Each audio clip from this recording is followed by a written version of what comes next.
Mesdames, Messieurs, bonjour, bonsoir, ça dépend de l'heure à laquelle vous nous regardez à travers le monde. Voilà, Mesdames, Messieurs, nonobstant de cette pandémie qui ravage actuellement toute la planète, cette émission va être articulée autour de plusieurs points d'actualité, à savoir l'arrestation en cascade. Est-ce que l'état de droit dont on fait allusion est en marche ou bien c'est une simple séduction populaire? Nous parlerons également dans cette émission de l'avenir du FCC Cash, parce que vous savez, il y a une crise entre la coalition FCC Cash après Genève, Nairobi. Aujourd'hui, il y a une crise au sein de cette coalition. Également, nous parlerons de la communication qu'a eu Fils Mokoko avec Massaro, qui est le frère à notre détourneur du deniers publics, Vital Kamere. Cette communication a mis de l'épée au sein de l'UDPS. Nous en parlerons toujours dans cette émission, mesdames et messieurs. Également, nous parlerons de l'affaire Mokuna, qui s'acharne toujours à son ex-partenaire Joseph Kabila Kabange et qui exige même son arrestation. Et nous allons chuter également dans cette émission avec la plainte du bureau de l'Assemblée provinciale, c'est-à-dire Godin Poyi, Chibalabala, Junior Nemanema et les autres ont porté plainte contre Maki Mukebayo, Yves Bouya, Mutumbo, Israël Sango et les autres. Nous en parlerons toujours dans cette émission, mesdames et messieurs. Une fois de plus, bonjour et bonsoir. Alors, je ne serai pas seul sur ce plateau. Je vais recevoir quelqu'un qui parle bien, c'est un journaliste politique, bien sûr. Il est aussi l'homme de Dieu. En la personne de Prophète Ngefa. Bonjour, Mbote Boni. Ça va, Ndambe Apambulayo, Tobana Nzambe, Tona Tolo Subsanyoso. Également, point. Tata Nzambe, alors la petite émission à Bokonayo, Pesa Maël et Boya. On a collaboré avec les Painayo, là de la traite. Elle s'appelle journaliste Maël et Sagesse. On a retourné à Ezapona Tina Mboka. La Tiki Bami Bignonso, on va détourner Mbongo à Congo, à Bokonayo, Kolo Babongwam, Baye Bayo. Mutu moko ya kotika bato na mokili zate bakonzi ya malamu kolo osunga bango basoda miyibi bazopiyaka ndako ya mwanasemi nkolo na kasi bakolala pongi ya malamu te na basoda po ya malamu nzambe ezala na bango banda na biso sukisa na biso na kombo na Yesu Masiya. Amen. Amen. Voilà, merci prophète Ngefa to Yesu Panayo. Mais mon tour na ngai ya liboso ezali que avant tout le bilan de Makambo, il y a arrestation en cascade aujourd'hui. Est-ce que vous croyez que le coronavirus vraiment est allé dans la carte Congo? Oui, ndeko malade est allé parce que yangai moko na bana ko se désinfecter. Toto ça nzamba abi baté yazo batela molimo bino batela nzoto. Vous allez se désinfecter parce que malade vraiment est allé. Malade yango kozana yango na désinfecter na munoko. Ah bon? Il faut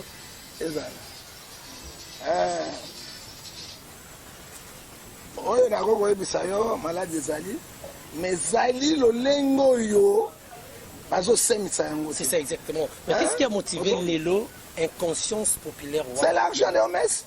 Il faut dire la vérité. Omoninga. Naokamata mokanda na Jean chapitre 4 verset 6. Je suis le chemin, la vie et la vérité. Moto nyonso alobaka bosemu même asambelaka te amwasi mwana nzambe. Mwasi akosaka mobali na ye même azwi biblia atie na moto ya paster aka mwana ya satan. Mobali akosaka mwasi na ye alobaka vérité te azali mwana ya satan. Donc père ce exemple. J'ai ma femme à la maison. Hein? Quand je vais avec l'argent à tirer dans la poche. Et ça tombe bon maman pas bon na boy. Cette autorisation, il y a mon quoi créé à Bibisi Mbongo à Salika, c'est parce qu'il faut être la transparence. Mais Jean 8,44, le père des mensonges, c'est le diable. Quand tu vois l'homme de Dieu entre dans les mensonges, il ne veut pas dire la vérité. Les pouvoirs en place, ils sont entrés dans les mensonges. Il ne veut pas dire la vérité. Parce que le père des mensonges, c'est le diable. Quand vous dites pouvoir en place, il y a Félix. Mais quand je dis pouvoir en place, qui est le ministre de la Santé? Il doit nous dire la vérité. Etienne Longondo. Etienne Longondo doit donner la vérité. Nalandi na Ouganda, 12 cas de coronavirus, aucun mort. Président ougandais Museveni a eu un parlementaire, donc Sambongo. Regarde l'exemple à suivre. Ils vont rembourser l'argent de l'État. Bon, on met. Article le bango na Boutou na Afrique News. À lobby, il y a 12 cas. Aucun mort, aucun décès. Tina Nini. Bambongo ya bato bozo zoto. Tina Nini va confiner. Pas confiner pour Nani. Là, Madagascar, on va le confiner. Parce que on a Tina Monga confiné. Mais Dieu nous a douté toujours. Même papa, même les a douté dans OMS. Et c'est Congo pour l'OMS en dimanche. Oui, bah qui c'est malaria, tu as un peu de OMS en dimanche. Oui, mais tu as un qui c'est hémorroïde spécial. Autres ans, on va se poser toi à Bissau Bokoko. Ata hémorroïde externe, interne. Et si, est-ce qu'on met en dimanche? Il y a un message qu'on dit noir, mais c'est produit. Non, nous sommes les Africains, tu vois, les pygmées ne vont pas à l'hôpital. Les vrais pygmées, ils sont dans la forêt. Mais parce que qu'est-ce que vous reprochez exactement, docteur Etienne Longondo? Vous reprochez parce qu'il y a sa communication, il y a un nombre de cas, ils ont combattu. Mais pourquoi beaucoup de cas, il y a des moutons, ils ont exagéré comment? Ce qu'on a dit, Jérôme, Jérémy Jérôme, en France, Azali, kaka chef sanitaire. Azopesa nombre de décès, nombre de guéris, nombre de Azola Sabisika. Banda bisto bandao. Kinshasa apimela rabatone bilo roli apo mbokanza. Mais sango lokuta. Soki moto ya coronavirus bazo kufa baba koloba. Kinshasa baba o mane ju akufi na nyamati 4 chiffres. Mais c'est vrai akufi na nyamati 4 chiffres. Sida kudu malade ya soli me baloba ke coronavirus lende ki malade o ezo batyo sono na monité ke awa moto akufi na coronavirus. Na za kopsela ko moko ya vérité lelo. Et comme copie na bakata ba manque. On a battu le ministre de la Santé basé na kati. Soki ndeko na mila akufi ba bien akufi na maladie de diabète de songolo. Bon besoin $1000 to tient na combo ya coronavirus pour nombre de. Est-ce que c'est normal? Qu'un même dans cimetière? C'est normal? Pourquoi vous dites ça vérité té Nangola 22 cas, 12 guéris, 2 morts. Osoka mais oya biso koroka 400 tu vois. Tout le monde fait 400 côté. Yo mon on a 500 Monsieur, ils ont dit copie à $139 000 pour les côtés na mboka omes. Yo zala ki na awa na awa na cinquantenaire. Au moins qui pas moi moi je suis pas malade. Parce qu'on fait un boy. Moi je vais sortir aujourd'hui. Bino bozo soit une photo. Filmer Bino. Je vais dire la vérité. Donc les amis, escroquerie. Nous voulons la vérité. Sauf que là, ils n'allaient pas avoir malade des antennes, non, malade des alliés, parce que on est petit pot, on va aller sur maladie. Mais un nombre de personnes très exorbitant. Ils allaient nombre, on a terre, ils allaient vérité. On a solo, dans un banc, il y a solo. 500 bazar hôpital Nini, Batie Bango Wapi, bazar Wapi, 500 combien de décès, bazar na Ouidjana, bazar na hôpital de la Rive. Il y a différents centres. Il y a aussi la quarantaine. Est-ce qu'il y a un journaliste d'investigation au sein de la enquête? Parce que tu ne peux pas dire des informations comme ça. Ça, au sein de la Oujana. Au coup, combien? Ah, oui, on filme. On a les prêts. Ok, on a les prêts. Il faut dire la vérité. Il faut filmer France Inter, Espagne. Bango moko na Chine comment bazo filmer bazo laksa motana coronavirus abimi azo pesa bino mbot pourquoi bazo filmer pour nini baboy vérité bino mboka tolingi transparence tolingi vérité pour Jésus azali vérité tolingi amour tolingi mbongo copte pour l'autre tu cop et bien ça rappelle ngeni. Exactement, merci beaucoup prophète. Je rappelle que Bandeko Boko Landabiso, nous en avons prophète Ngefa, Botenagito Yambaye. Alors, tout clore pour le dossier à Covid-19, qu'est-ce que les gens doivent retenir par rapport à la maladie au Bako Landabiso? Les gens doivent retenir la protection. Parce que moi, je ne respecter le geste barrière. Moi, une protection, non? Nazarite pasteur, il y a terrassé. Ajuba maya nyenya masuba pakoli ondamba kobikisa ngai tete parce que nzamba lobi nazo batela yo molimo yo batela nzoto ba se protéger et nyonso wana ya coronavirus ce sont les signes de temps de la fin motako sauter même ce qu'il dit na quel angle na quel siko déjà nazo kotela bino na angle moko sikoyo spirituel. Nazolanda, comme les gens disent, hein papa? Oh, coronavirus, les Français, les Américains, les Chinois, virus m'a s'échappé. Frère, Lamentation chapitre 3 verset 39 qui dirait une chose arrive, c'est ça que l'Internet ordonne. Ce qui nous amène 10 000 camotés, frère. Au monde, banzete oyo observa mi pepe yo sur ma dé. Ba kase kufa reboti ya sika pona. Eza ba système nzamba sa pona protéger moki. Hein? Ba bombe koya na kati Hiroshima. Ba effet ezali. E ba tu ba bota ba tu venir Hiroshima. Ozoka. Épidémie mo kale ka 3 mois té. Sauf qu'après 3 mois, il faut nous embêter à quelque chose pour être à l'ongla parce que bah tu vas aussi. Les rabbins ne vont pas épidémie, mais fièvre espagnole, grippe espagnole, il y a combien 250 millions sur la terre pour qu'il ait la quitter. Il y a vraiment donné trop à vie, on va continuer à travailler, on va couper parce que bah tout va couper. Et puis, malade, on va veiller. Parce que n'importe quoi veiller, il va tomber belé. Âge avancé, ça est belé, 100 ans, 105 ans, et belé, ils ont demandé bango. Mais est-ce que moi, il peut dire que il va autant de quoi, il y a un poteau, va vieillir, on va couper. Va tout couper, on a poteau, l'amour. Hein? Bisson va fréquenter le poste, c'est-à-dire béton. On va faire béton, non, Bisson, le poste, il y a des béton, il y a des moellons. Au moins. Hein? Et là, on doit faire la psychoï. Il faut qu'on y ait bas. Pourquoi les camoyo coronavirus ennemi de à neutraliser mon kilimobimba même les pays plus puissants à genoux, ça dit quoi? Dieu veut parler quelque chose. Quel est le message exactement? Le message des alliés, Batoba se repentir. Ma baie est côté plus que Sodome et Gomorrhe. Quand je vois aujourd'hui la géophilie, moi si azui mon bois batamboli na ye basi kotambola na ye atie zemi azomona que ce n'est que normal. C'est zoophilie. Nazomona ba homosexualité. Nzambe asalaki Adam na Ève ne bandeli. Asali mobala si sabi non il faut ça un complément ou ko se pelisa azui moi si ba comme eloko bo moko. Mais les hommes battent à travers la parole de Dieu. Il y a un programme, il y a Obama récemment a initié qu'il y a homosexualité. Homosexualité, hein? C'est pour cela que les enfants rebelles. Quand on a Nzambe qui quitté la 4e okil, dans Isaïe 30, verset 1 à 4, il fait l'alliance sans moi, sans me consulter. Hein? Qu'est-ce qu'il faut faire? Les autres sont protégés dans l'hygiène, ils mettent au son et pas Nzambe. Dans mon Kanda, la Bible dans 2 Chroniques, chapitre 7, verset 14 à 15. Si mon peuple s'humilie, il cherche ma face, il fait la repentance. Moi, Dieu, je descendrai, je sauverai, je guérirai le pays. Hein? C'est que les pays vont monter ça là.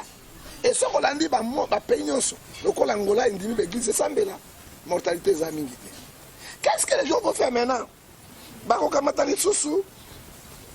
Dans 2 Chroniques 15, verset 4, Elobini, au sein de l'aide de détresse, ils ont crié à l'Internet, Dieu tout-puissant, créateur du ciel et de la terre.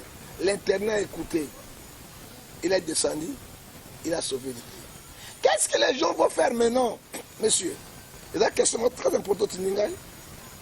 Et dans Joël chapitre 2, verset 12, la repentance sincère. Dans 17,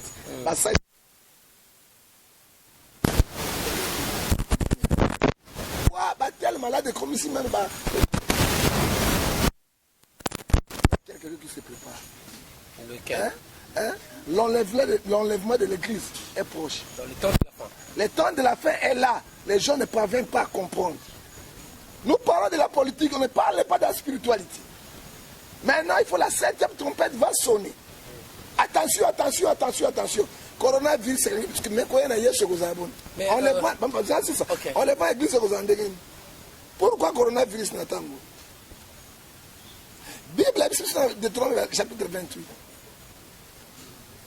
Et puis, chapitre 21, 22, 23, 24. Le Corabino Bokoyo Gangaïte. Bon, ça m'a bien collé. On a dit que la peste dans la famille. Hein? Et Matthieu 24, 7. Le Corabozali Mangongi. Ngai Nzambe na kotika binote. na côté de la bino, tremblement de terre, famine, pépès, et comme ma bino. C'est ce que nous vivons. C'est ce que nous vivons aujourd'hui. C'est la parole de Dieu.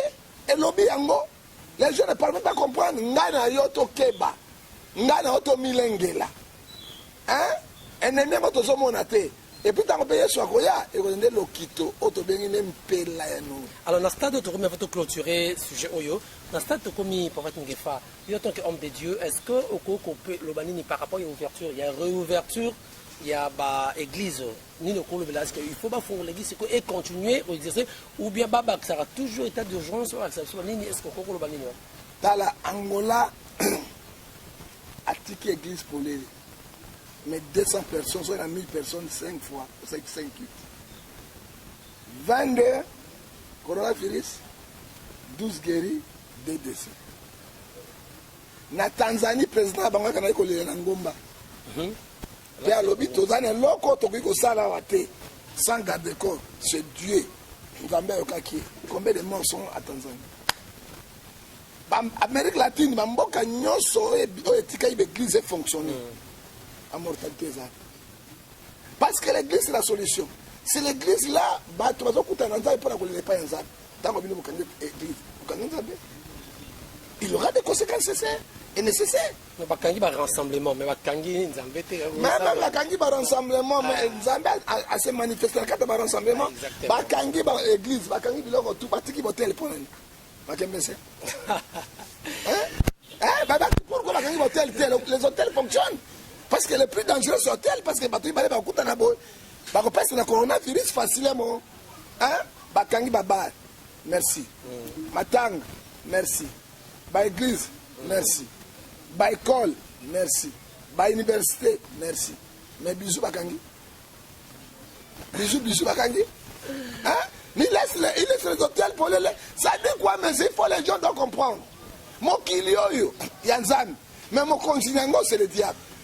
Parce que la Bible, les autres, ça dit ça, dans 1 Jean, chapitre 5, verset 19. Boka moitié. Vous avez un ensemble.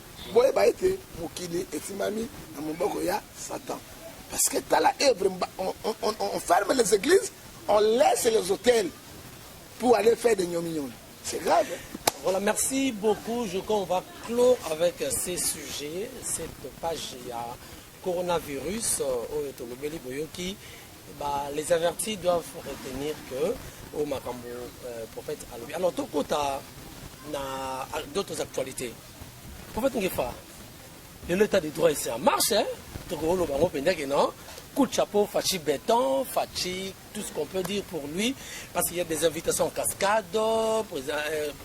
déjà à Foner Makala, Vital Kamere qui est un partenaire de taille. Il y a Félix Kangami Kalami était procédé pour aller 11 à public. Donc on a un état de marche, état de droit en marche, ou déjà une séduction populaire. Mais alors on surtout ton dit qui a un état de droit en marche. Mais il y a un petit Moutuna, c'est séduction populaire. Pourquoi ce état de droit? Est-ce que ça séduction populaire? Séduction populaire. Sauf que tu état de droit et Zali, il y a solo. Mon télévision quand il a Kabila. Il s'enrichit illicitement des millions, des milliards, des milliards. Mais nous, là-bas, ça me dit que le Brésil, tu as l'état de droit. Président de la Corée du Nord. Ça me dit qu'il va destituer. Ça, c'est l'état de droit. Les présidents, les brésiliens, moi, Ndamo, Yambongo, Yamouké, et Bungi, va convoquer, on va destituer. Ça, c'est l'état de droit. Comment tu peux me dire que l'état de droit est en marche et Kabila est libre? Non, non, dit Kabila. Comment tu peux parler que l'état de droit est en marche et Kimbouta, ils sont là? Comment l'état de droit il est allé? Kamera Tabakangi parce qu'il a tout volé, c'est un malima autolobine, Joseph Boul, autolobine Bamogiki. C'est un Bamogiki qui fait plier la République comme ça. Bouddha, Wallace. Mais oui, on cravate bien, cravate. Donc on ne parle pas de sur l'état de droit, au bien mineur Guinéo.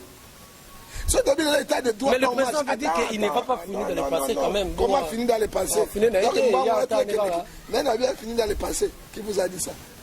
Il est mort à l'obé l'Arabie. Ce qui a lobby, non. Non, Félix qui avait dit ça. Ce qui est de droit, comment PCA, il y a Gécamine qui a 200 millions de dollars, il y a Gécamine, il est libre. Ça, c'est état de droit. Quand tu dis état de droit, les alliés Tamboué Mwamba, Bouma qui bat tout, RCD, il a bombardé l'avion, Azam même le transfert, inquiété. État de droit, les alliés, les lois Thomas Loaka, il est là parmi, cité parmi bateaux, va détruire Mbongo, Azawana, on va inquiéter. État de droit, Makila Bazali, ministre du transport, ministre Ndenge Bazawana. Combien de bateaux Bazouba Moïse Katoum, Tanzali gouverneur à Katanga, état de droit, il a pillé combien? État de droit, Zali? Zali, moi, le bien français, c'est quoi? Sélection populaire. Sélection populaire. Parce que ce n'est pas l'état de droit. Sur l'état de droit, Zali, Bangognon soit quel est. Ils vont retourner l'argent de l'État dans les caisses de l'État. Les pays ne marchent pas à cause de. Nous ne sommes pas venus dans le monde pour les laisser avec ses enfants, avec ses femmes. C'est inacceptable, on ne doit pas. Tout le monde est état de droit. État de droit, mais Nana n'y peut faire Azali. Mais faire quoi? Moutotangi Makinani Thomas Louaka a interpellé. Kimbuta a interpellé. Tolingi Bango Nyonso va interpeller Bango. Bakanga pe Bango. Bazon Sambonga l'État Bakanga Bango. Oyebi Guillaume Soro. Il fut rebelle. Il fut Premier ministre. Président Assemblée. Ndako Moko Pamba. À son bagage, on a bien les Zambon et bien parce qu'il touche. Oui, l'état de droit, on l'a condamné 20 ans de service pénal. On l'a condamné 20 ans. Ça montre quoi? Un état de droit, même le président Oyibi, Bakukangayo, Ogosamba, Bako destitué yo. Ancien premier ministre, tu me dis l'état de droit, mais maintenant, il est libre. Tu sais comment le matin, a pillé le pays? Les lots, la caisse, les lots de l'air comme 18 500. Ouais. Comme un âge à maturité. Majeur. Voilà. Alors, on a la puberté. C'est quoi? Sous-bassement exacté. Sous-bassement, il y a monnaie locale et ça, Marana, on va réserver, il y a devises monétaires, il y a banque centrale. Il y a des pèses à Mbongo, on a bien ma casse. Les lots exactés, nous sommes Kende. Mbongo, c'est ma boko ya batu. Tout ce qui est un chaos total. Hein? Nous voulons ceci. Nous disons au chef de l'État. J'ai Kwata. Celui qui a volé a restitué ma bien de l'État. Quand moi j'ai vu, moi Najibé, Yajibé, Junior, Tojibé, Tojinan, Abraham, Badenga boss, Nathalie Bacharwa, automobile, na kati Yandako, na père Najibé, alors boss des boss. Azo ponele mituka. Azo ponele mituka. Toi, tu l'as vu. Et ça me fait mal. On est besoin de monter ma vie. Mais ça, on te va bango, hein? On te va bango, c'est un musicien. Oh, il y a Abraham, il y a JBT. JBT, on a un acheté. Hein? JBT, on a un acheté. On a un bango. Bazumbongo. On peut s'en aller le sac. Le sac. Na salaire na botama congolais. On peut s'en aller le sac. Le sac. Pourquoi? Au moins, ça a pigmé au Brésil, qui est dans la Congolais. On peut savoir le sac. Le sac. Tata Moziba Nababoula. Tala les longs. Partout, le pays riche. Regarde comme nous vivons. État de droit, base Amida a donc 1,850 millions de dollars pour Azoaki à Bassiment. Est-ce que le Congolais a frappé tout là, que le Congo c'est un vraiment scandale géologique? C'est un scandale géologique. À quoi vous mettez en moto? À quoi vous mettez en moto, mais tu vas bénéficier d'un côté. Na Congo tout est là. Et là on dit tous na Congo. Tous na Congo nini. Dieu nous a bénis. Réserve monétaire. Les là téléphone à smartphone, vous avez en matière de résultat. C'est na Congo. Si quand on a 2020 à 2030, on a la voiture électrique, on est Colombo. Matière va ça résultat. On est na Congo. Ce que les Congolais bango moko ba ko matière. Nous a pigma 4 langa. Mombenga, c'est que nous vivons. Alors, mais prophète Ngefa, tu as toujours comme il y a Kamere, ça c'est vrai. Kamere a lobby à beaucoup y a payé mon mais azo a aussi nga procès et à la public. Et comment on a réactionné parce que ceux qui le lot et qui va rendre au public et qui l'aurait cité le nom du président. Non, c'est la destitution, c'est l'article 144 de la Constitution, 145 de la Constitution et 165 de la Constitution. Parce qu'avant, il connaît ça, la caméra est le directeur du bureau du président de la République. Constitution de l'article 165, 165 au cas de haute trahison. Ou bien, voir le moment où nous sommes dans le bureau du président. Ou bien, trahir Mboka. Automatiquement, le bureau est démissionnaire et le président a destitué. Au lieu de pèse, le Congrès va faire ça. Il a plan de destituer le chef de l'État. Kabila intelligent. Trop malin. Trop malin. Kabila, si le Parlement, le Sénat, tu sais qu'elle dit, Kabila, si non, pas qu'on l'a refusé. Oui, puis il va dire salon en Kema, il va dire en Kema. Bama nyama tout est belé bana likolo mais makako l'équipe bango tout na spécialisation. Ozomon. Hein? Mais voilà le ça ni wa. Na 100 jours. Na 100 jours en tête. C'est le chef de l'État na caméra. Pourquoi caméra très bien qu'on a un gouvernement sortant? Premier ministre wa gestionnaire ya bon parce qu'à retirer qui signature. Arrêtez la guerre pour nani. La quoi dit babé. Et Bible le lobby Galate 6:7 c'est que l'homme aura s'aimé immensément. Caméra ko ya mon côté, on va sengi audience publique parce que ko ça monsieur ba ça monsieur caméra. Attaque le son on a manqué ça moi. Hein? On dit que ça mon colo. Hein? Ça do suko la bomba rango. Même les propres. Hein? OK, quand ça mon colo ko tiango libanda te so la timo susu mo na ma mo susu atui de tout a tiango colo. Mais moi na mo ka do simbibo. Eza tina. Caméra ko ya mon côté. Les pays qui continuent à souffrir, tu as vu que nos cravates, voler nos cravates, Ligue 12, verset 3, Nzambe à côté de Congo. Mais mon cher, mon frère, parce que je vous dis, Somme 34, verset 20. Les malins attendent toujours les juges et Dieu les délivre toujours. Il y a un bon jour. Nzambo et alors là, il va nous délivrer. On met des méchants. Pas au Congo, on a un mboulé qu'on les caté. Comment vous en libérez? D'accord, merci beaucoup. Quittons cette partie. Prophète Ngefa, au Yébi, il y a eu quand même une coalition. L'air Basaraki, Makamlaboya, Nairobi et tout consort. Parce que je me l'ai commis comme mon Kabila a renflaqué la majorité parlementaire, ils étaient obligés de faire une coalition. Mais le tout comme il y a une grande crise dans la coalition, le tout comme on a eu de PES, on a destitué Jamal Kaboun. Est-ce que c'est là une réaction des années? Moi, crise, on a le FCC, les banques vont se diriger Bissot. FCC a une politique à diviser pour mieux régner. Déjà, Bango a un INC, va diviser. Caméra, ce n'est pas n'importe qui. Humiliation caméra azul. Na moi na na libu maibi aibi moibi kamera. Moi na botami na no mais caméra n'a pas volé seul. Hein? C'est toute une liste alors. C'est toute une liste et caméra atangi kombo ya bato. Même famille présidentielle la carte ya la liste la caméra. Caméra ngalo ba vérité parce que un bien kufaka pas mbatel, bien kufaka toujours. Kufaka toujours na bato pembeni. Il y a personne qui koufi à tout le bon de Colombo. 1 euro. Hein? Dans le bas qu'on dit ma audience publique parce que c'est que Belé Zawan. Moukoko yé moko. Abaneko ba nouveau riche. Jamal Kaboun. Bambongo ya zuya son ba conception Belé wana zuya. Badipu ya lixio a zuya comme moi. Balobi en crédit. Selon, je dis, il semblerait que c'était en crédit. Merci. Donc bandako asomere en crédit. Ndaka kisa asoma en crédit. Ma voiture en crédit, merci beaucoup. Ah, mais Motomounene, ma deuxième personnalité, n'a pas été assemblée. Motomounene, Yanni Abunda, Azwambongo, Yango Tolobibo. Toko pratiquer article 99 de la Constitution.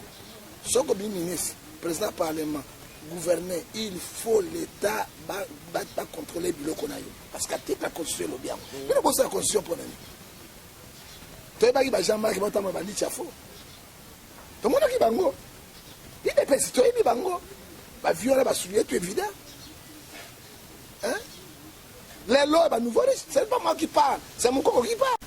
bakabi bazuba mbongo wana wapi kata bongo ka bakamere bakamere bomamda idopes idopes ko kufana ngwana ba kamere ba ko tuna bino ava boko na pouvoir tozala ki awa na kisanto nana mataki na punda ipa gonda nana mataki Antoine nana mataki na punda Rubero avana ki boy azo sek ye nani papa le tayi komo nani Jean-Marc Kabundi ele ko na lobaki pouvoir ya kana lengi boye pouvoir ya kana lengi ndeko matapunda yo kabila ko punda non les fils ko ba les apunda pas les allez ça c'est vrai parce que Congo motonyo so konta kapona atombo la Congo te il faut être comme Donald Trump oui c'est là Donald Trump $1 par mois il fait pour l'intérêt des Américains mais pourquoi ba pauvre vivent au pouvoir la pauvre se richer na oyebo piller bo ba yeba ngiba kende ba coalition et peuple congolais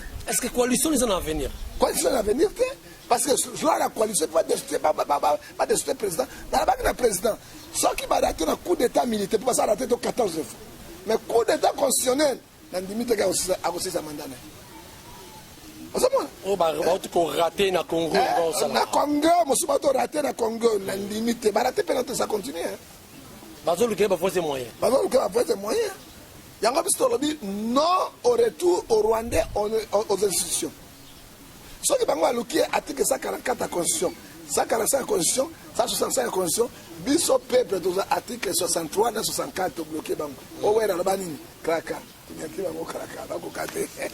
voilà merci beaucoup bandeko balandi to ko continuer je crois tozo ke muke na ce entretien na biso mais to betali solo oyo nenga lobi makambo ya idepes boyebi que et à un certain moment basaki coalition na UNC lelo Vital Kamerhe aux arrêts mais muto yo abandaki ko finga trop Vital Kamerhe o akritika kiye makasi fils mukoko tout kolanda na ba audio koleka bana mboka ngefa asololina Masaro Daniel Oazali moko bakoluka pona mbongo pe ya ndeko na ye Vital Kamerhe il semblerait qu'il est à Brazzaville mais il est en communication na Gabon voilà en communication na et puis na ba dire ya fils mukoko a taxé bino biso ba congolais tous amité mama be et puis à ça la attention donc ils ont une machination politique les loza épée na kata UDPS office de c'était garder du temple on a gardé à OEC c'est pas garder du temple un gardien de temple ouais là c'est haute trahison soit gardé on défend à défendre la partie politique voilà donc on peut s'engager verset biblique 1 Timothée chapitre 6 verset 10 référence à la personne référence à 1 Timothée chapitre 6 verset 10 on peut s'engager référence exact l'argent est source de tous les maux. Okay. On a trahi Jésus à cause de l'argent. Moi, ça c'est les coups, à cause d'un bon. Moi, je suis à cause d'un bon. Ce qui Hollandi, monsieur Hollandi, ma fils Mokoko, ils allaient au Bible et lobby na bango, na Esaïe 30, verset 1. Des enfants rebelles.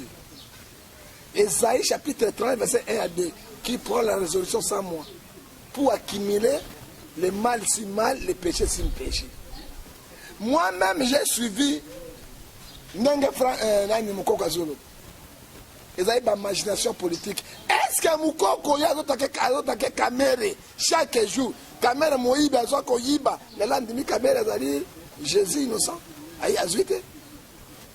L'office Mukoko, ma bande de voleurs, ma bande Gigi, l'office Mukoko. Moi j'ai suivi les Congolais ma gestion politique dans le bicoute de la mer, Amida, avant de Kame, Fier, à sa procès public, à Zoté qui a plein à parti politique. C'est un rôle ni après à lobby, il y a eu deux pièces, Zoba. Et puis, à Zoté qui a plein à parti politique, personne n'a eu des pièces, Zoba. Regarde le pays Congo comme il est foutu. Un pays qui n'a pas plus intellectuel. Hein? Est-ce qu'il se peut s'appeler analyse ya mboka kofinga ezali analyse te hein kopesa analyse ya mboka kofinga ce n'est pas analyse. Hein? Ko critiquer mon analyse te. Hein? Déjà dans quand il y a eu des personnes qui qui venaient de la solo. Oh ya sali ameza li haute trahison, il faut pas benga na mokoko na IDPS. Kokanga pe. Hein? Ko benga na pe bakangi. Parce que ba benga bango association des malfaiteurs. Massaro, celui qui a volé. Oh ya la sambongo te belé. Azo akimi na Brazzaville na boîte. Pourquoi mon corps a toujours la communication dans la Mabé? Et puis il dit qu'il est gardé le temple. Il y a le moussou qui est au Congo. Alors, Azalaki peut en communication, moi aussi, le pacificateur. Le pacificateur, il a une idéologie, il vient à c'est un audience publique. Comment il a besoin de pouvoir IDPS? Mon toit détruit IDPS. Mon toit n'a pas de genoux. Les lois, par contre, des président à cause, il y a ma caméra, il y a bilo. Il y a des gens qui pas mon il y a un Congo et qui gagne la guerre mon côté à cause de la traite. Et puis, vous avez gardé du temps. Jésus a été trahi par Judas, a livré, Baboumie, mais Babosani que Jésus n'est pas le sauveur du monde. Et la phrase Oyo, fils Mkoukalobi, c'est-à-dire, Yes Koutou Babouma qui payait et pas à Judas. Et on a s'appelle que le lot Félix, Baïda qui n'est pas à Caméré, Yes Koutou Caméré a trahi Caméré. Ce n'est pas Félix a trahi Caméré. Ils ont dit justice congolaise de ces moussans. Mais bah dire Moukoko, ça montre, c'est comme si. Mais il est traître aussi. Ça va pointer le doigt à Félix. Oui, oui, c'est traître. Il a dit à moi, monsieur. Ceux qui m'ont dit ça, 32 ans de pouvoir parce que les lois sciences, c'est là qui devraient répéter. Là, tu as un téléphone, il y a un joie qui est encore. Ceux qui ont dit 32 ans de pouvoir. Ceux qui m'ont dit le babouille, qu'on trahit parti dans le boye. Père Kofi n'a pas de Congolais, Bazalaka Kaboye. Et puis, il y a des pesques qui zoba, Yokanan. Hein? Ce n'est pas moi qui ai dit ça. Il y a des pesques qui zoba, boye. C'est grave et archi grave. Hein? Il y a un moment où il y a des pesques qui partent dans le monde. Voilà, merci beaucoup. Il y a à faire Mokuna habité. Les oyo moi acharnement Morizali avec Mokuna. Papa, tu vas me belé, ça la Mokuna, c'est Nicolas moi belé. Bon, le gamin au 4 parce qu'on a vu reposer là, on a battu. On a ouvert à 3 personnes, c'est fini parce qu'il faut abattre la santé là. OK, à faire Mokuna. Mokuna oh le là acharnement pour na Kawi là-bas Kangaye, Ayibi, tout le monde basali na plateau moko on a jamais qu'à ça m'a traité des vrais kabilistes, ils ont dit vraiment moi débat à traiter Mokuna grand kabiliste. Mais Mokuna azali réaction des années. Mokuna azali vrai kabiliste. Ceux qui babeba mais nana balela ki Mokuna deuxième femme. Hein? C'était Kabila bébé maman livre tala toba mamsubo solo. Ça na preuve wana. Papa ngana za pasteur. Yo ko bisanga lo remonte parce que la réunion ngana kotaka. Hein? N'a 5 millions 500 000 n'est pas à Kabila pour la totaker Moussengo. Totaker l'église catholique. Moi j'étais là. Moi avec Kabona qui a c'est comme Mokuna. Mais non, on n'a pas de vérité. Hein? On n'a pas de vérité. Mon temps de Mboulié, Mokuna a visé le comment encore le corps mon louba, va payer ça et c'est. Ça l'éveil patriotique, quand même ça aide les Congolais. L'éveil patriotique est banni à Mokuna. Ce qui va fonder l'éveil patriotique, mais c'est pas John qui fait tout ça. Mais c'est au Bouna la Kabila n'a pouvoir. 19 ans de pouvoir à Bouna na Kabila. Autant comme on a pas reconnaissant. Pas reconnaissant. Moi t'as mis la bien parce que Azo Lukanini, tu sais que de la Moluba et puis Azo Bosaka tu sais que Moluba il est président de la République. Hein? C'est le président Bokili Momba soit que ça dit Bobadji Batina Sénat na Séni. Pas ça ba élection. Français ni mukuna ba na Séni. C'est ni pour français ni mukuna ba na Séni. Hein? Ezali ba chef politique. On a jamais à qualifier un kabiliste. Aujourd'hui, mbongo bo renaissance makambo tout. Tu pas makambo yote. Viens za mbrouiller bato. Mais ceux qui de là lobby boyi mbongo à l'état mais il pas joie. Hein? Ba pasteur yo so ba joie, ba kakete ba joie. Tout temps ba denile c'est bango tout ba joie. Ba kimbuta ba joie, tout ba joie. Réunion ba ça na zambe non. Na tango yo. Ezali si makambo ya lukaka. Makambazo Lukaka Oanate. Parce que les autres disaient Afunda Kabila. Mais il oublie les autres qui se dans le pouvoir, c'est Kabila. Coalition de Memi qui se dans le pouvoir. Monsieur, Toba Nzambe, Toba la vérité. Hein? Tu sais qu'il y a un mot comme président de la République. Et puis après, ça évêque Moukounabo. Non, naza moto pe perdre te. Na moto pe cette attention. Nazo ba makamba bosembo ya Nzambe. Nazo bisa évêque mukuna bo. Quand tu attaques Kabila, tu attaques Tshisekedi.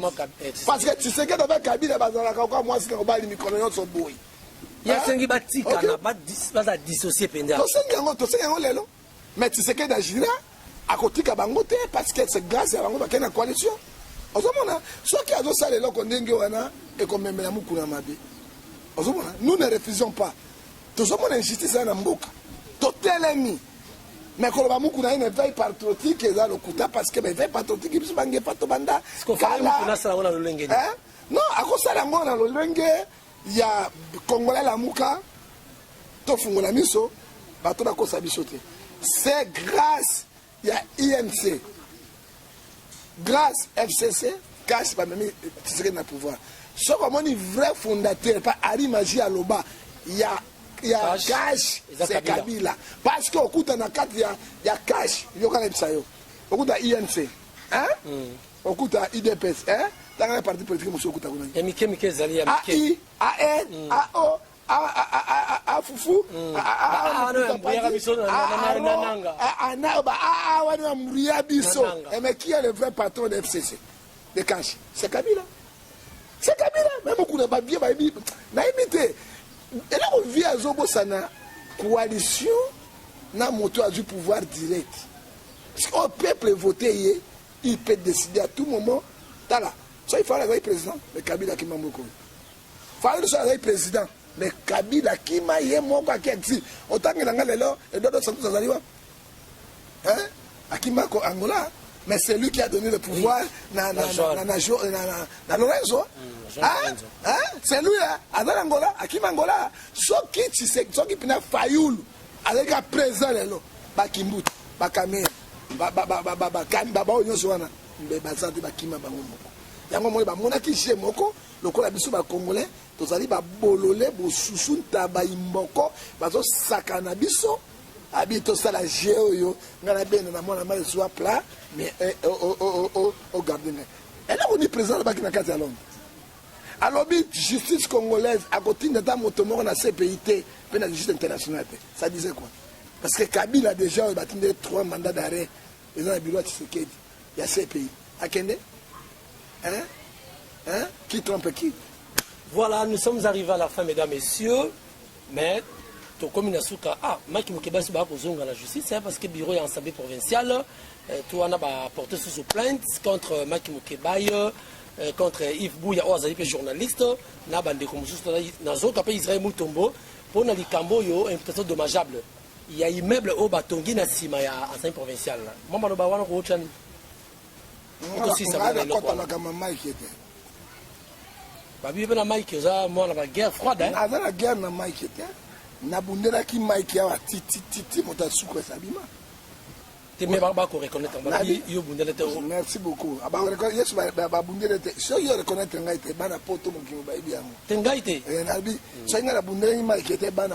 toutes les missions, j'ai parlé de Mike. J'ai demandé au chef de l'État. Il a 15 fois la prison à Mike. Hein? Je n'ai pas de problème avec lui. À reconnaître Ngai, il y a sur les 6 bateaux, à beaucoup de bateaux. Hein? Beaucoup de Nenga, la saga Moussa pour monter foutre Ngai. Mais nous avons dit mais Toningi Bato va reconnaissant. Bible de Matthieu 10, verset 40 à 41. Où il y a personne qui a madi il y a ça merci. Hein? Il est reconnaissant. Parce que mais dossier il y a un professionnel. Même pas peut-être qu'il y a un dossier professionnel, non? Tant que Mike, liberté provisoire, c'est définitif. Qu'est-ce que signifie liberté provisoire? bazolandela yo okobetata mwasi likofite okobetata mwana botimbo te soki obeta afuni na justice nyonso ebimi okenda condamnation bato bayebaka yango ezalaki ntango Mike abimaka bana soki osala badéclaration politique makambo na te fala azala kane azila dossier nyonso esala nini esila bafe akite napesi mpe bureau de raison te bafe akite ye normal na justice azana problème judiciaire te soki sili akoki kozonga makambo wana nano kaka dossier oyebi te na bamama masusu omona mama mosusu alambi biloko kitoko akaboli bana eko mama lia yo te solo ya biloko nekoti ngai na zolo esali te atondi papa basupu bamelaka na mbala na mbala supu na bite na fufu baliaka batondaka deja te olike basi bakosaka biso supu mbala na mbala papa to bamelaka basupu wana mbala na mbala yo monaka basi ya mike baza basi osoka minene mpo baliaka fort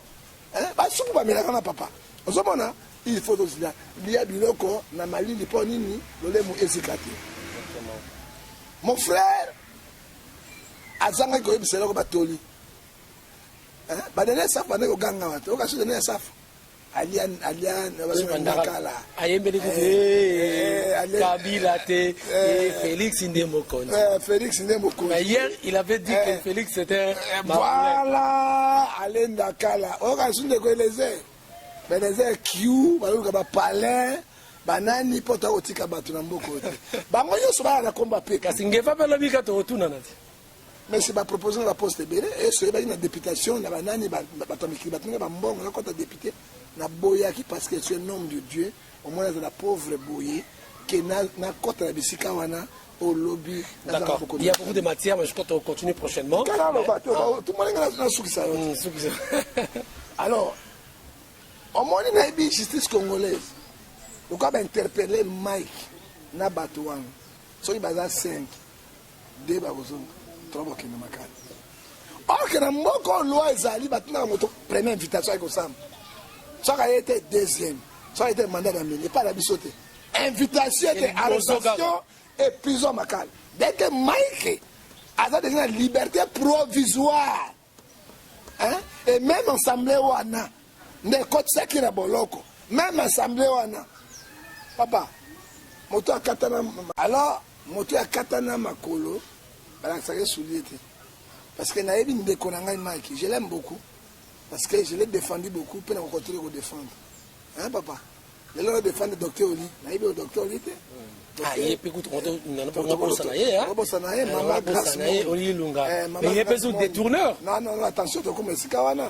Et ma wana ngezani, tant qu'on va interpeller Mike. Mais ngai na Mike était ngai na somba boîte na ngai na kingabwa na kai so ça ngai sou na matine akati Brazzaville Mike za moluba Mike ebe balete ngala sa mongala nga botami na mai na koli na mai siko différence ngala Mike yangwa il fallait Mike aso mama boîte na ye ationa oya ngai bo ationa pembeni so ba sali sou aleki pour interprétation à Mike ba bengi et puis il a dit c'est très dangereux parce que le gouvernement provincial ne s'allie mandat lui-même il est député. Ce n'est pas l'individu Godin Poy. Ce n'est pas l'individu. Tout un bureau. Tout un bureau. Je vais échapper dans les soit il peut prêter les milliers. Hein? C'est ça le problème. Tolobaka, Nzela ya mai. Basumaka nyeite. So osumi nyei. Okomela mai wana mokoloni. Mai kufela mbwa. Hein? Bakolombo kamela ngote ka bapaya. Po ba ebite mbwa kufa. Ata mai ngo mikwa tu ekende. Mais c'est moi comme ça qu'on kenne. Ok, mon qui les ambanga ntaba. Ok, yango, t'as la personne c'est yango. Voilà, sauf pour le dossier Oli Lunga ou ensemble nous, yozo réclamé pour naïe. Na réclamé la presse, non, ce n'est pas un détourné. Lunga kangama ndengeni. Oli Lunga kangami bo, mais monsieur. Boso que Oli Lunga il fit motasaka Ebola, c'était Oli Lunga. Na liambongo. Hein? Qui ne le sait pas. Mais on a bisayoti. Oli Lunga, on met ça fout à 50 000 euros par mois. Ok. Oli Lunga, c'est un spécialiste en matière épidémiologique. Les lois, ils ont commis à Mouyembe. Mouyembe, Azali, Babenga, Bango, laboratoire. Mouyembe, Atraka, Nyei, Namasuba, Namayata, la Microsoft, Baebiam. Mais malgré les professeurs, c'est laboratoire. Dans les virologues, hein? Virologue, virologue, tu vas comment miner le wana. Attendez, laboratoire. Hein? Si quoi, autour des dossiers, on lui dit pour le dossier, on lui dit, nous avons la présidente, article 87 de la Constitution, attaque paix. Là, nous avons un docteur à Madagascar, on a yao. Nous avons un Jérôme Bokangé 3 fois au Congo. Il a été chassé au Congo. Jérôme a dit qu'il y a maladie au coronavirus. Bon, chasse qui est? C'est un Congolais. Bobengani a compté makala 3 fois quoi Oli Lunga. Oli Lunga awele lini Oli Lunga amemi awa 500 millions de dollars, personnes qui n'ont pas. Ah, on a santé. Bah, personne qui est 1 milliard, bah, personne 500 millions, 500 millions, monsieur Azouan, non, non, non, et on dit, on a dit quoi, Mamadou? Mamadou, c'est ce qui est la S. Tu sais, général Agolo, on a Kabila, on a qui plan. Parmi les colonels, dans le champ de bataille, Mamadou Azalaki, Ndala, Agolo, a qui plan de guerre, c'était le général. 11e brigade, Yakiv. Yo, Bosenge Ozwa Action. Yo, Mamadou Ozwi Oyo. Yo, Boseka, Awa. Bokotake, c'est lui qui commandait, c'est le général Agoloa. Pas Barwanda Babima Bakeni. Le général Agoloa Koufa, on ne parle pas de lui. On parle de qui? Mamadou. Or que Mamadou a un plan de guerre. Il a été commandé exécutant. On va mettre, ça recule. On va mettre le général Agoloa dans le monde foudrier. Agoloa va reculer de 10 mètres ou 20 mètres. Allez, si on baisse sa moto. Mais on ne parle pas d'Agoloa. On parle de Mamadou. C'est comme Lelo Olilunga. Et tu sais, docteur Olilunga, Azali spécialiste dans la pandémie, un grand cardiologue. Je ne sais pas si l'histoire Olilunga.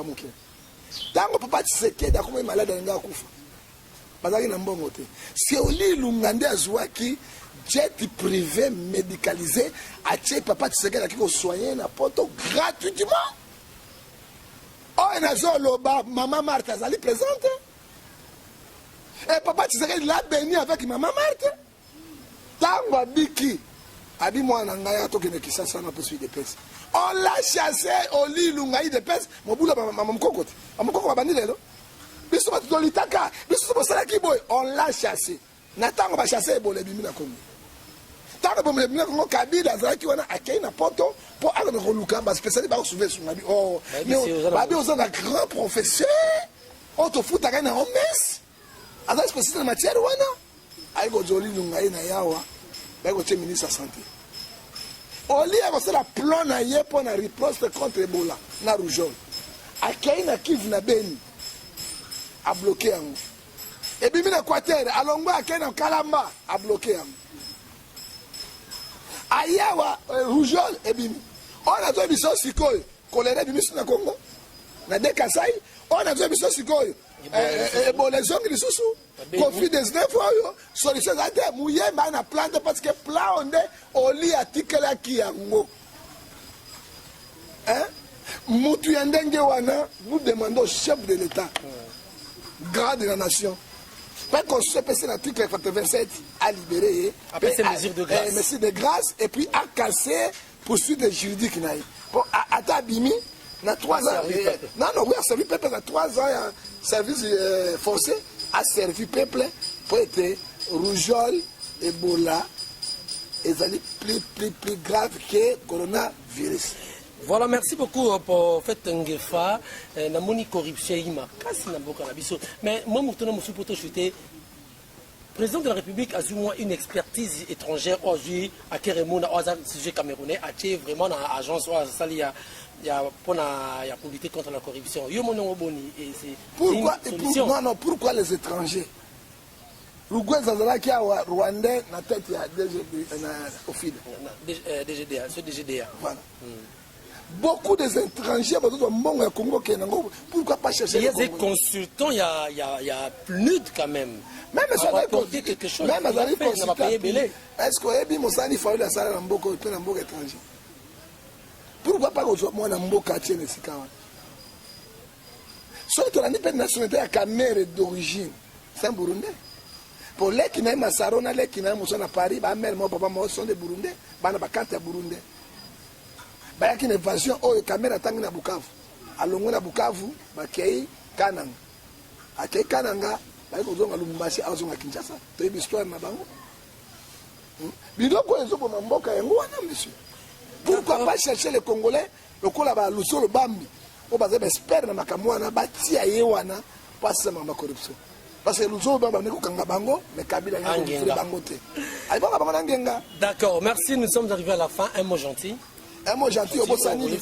Ah, Maman Grâce. Maman Grâce. Ah, Maman Grâce, donc on chutait là, le bas, Maman Grâce par rapport le 8, ça c'est qui, hein? Ouais, à part le 8, c'est une dame de fée. Oh, on a mis conscience gratuitement. Conscience. Azoboti Sabana, Basi, gratuitement, la maman, au Bazang. Elle gagne quoi dans tout ça? C'est la charité. On appelle ça comme on est adjointe à Maman Marie. Azana motema ya Maman Marie ko sunga ba Congolais, comme on est Grâce Mbonge Imek. Congolaise. Femme d'affaires, oui, madame de fer. Et puis, Moussala, ministre des Affaires sociales. L'État existe à Namboka. Vous avez mais l'État est allé, mais l'État est monsieur. Concrètement, tu vas vivre en côté. Tu vas vivre en côté. L'État est allé, mais tu vas vivre en côté. Et maman a dit ni même parlement parce que gratuitement, il y a accouchement partout dans la République. Dans quoi il y a au Congo, à boire comme ça na Omes, pas ça bon côté. Une minute, une femme meurt avec un enfant. Ce qu'on m'a dit 24 heures, ça fait 1400 femmes qui meurent dans 24 heures au Congo. Il y a un Congo démocratique, c'est comme Europe et Mobimandé, République du Congo. Hein? Sauf que parlons, c'est 500 000 au Bazokoufa, plus que Ebola, plus que Oleda, plus que nous. Il y a un maman Ndengoy, Toloba Kibo. Il faut, on doit lui soutenir spirituellement, physiquement, mais ma camonios. Qui doit la soutenir? Bisson, ce peuple. Peuple, n'a un gouvernement. N'a gouvernement. Ce qui gouvernement, ça, il y a un Toloba Kibo. Numéro de maman, il y a un WhatsApp. Vous contacter. Maman, il va aussi la moto césarienne. Azo deux femmes, bon, pour médecin, au beau sa famille, va opérer, maman en habite. Na moi dernièrement on a kata qui quitte boule bête mon peuple ndako bandele bana bazo pola plus de 20 maman yo abimisi bango di bande mais elle gagne quoi dans tout cela Dieu va le payer tolobi numéro na yango 00243 97 22 22 22 2 o benga yo moko o même encourager pe o motema na pesi 00224 32 97 22 22 22 2. To fungoli un pesa na ya fungoli yango e ko banana mo journaliste na bande ko basi bazali awa basi pe balinga okabate bango balinga bakabela bango hein bana basi balinga okabate na binendo masaba cité oko kamata un franc pesa na un pesa parce que au milieu du même numéro voilà tel numéro c'est un pesa ata yote leki na yo grande sœur na yo et que ko salim na 082 58 81 281 na 082 58 81 283 286 moto nyonso ya motema malamu tosengi okopesa 1 euro 2 euros mpona kosunga gentil kongo nyonso tozala momoko lisanga bolingo total intérêt à Congo, non intérêt à Bato. Numéro Nangai à WhatsApp, 0243 89 610 49 41 et numéro Monsieur Zali 0243 81 807 26 78 et numéro Monsieur Zali 0243 99 99 42 937. Pendant mbote, voilà. Pesi ba Congolais nyonso mbote na pesi mo journaliste.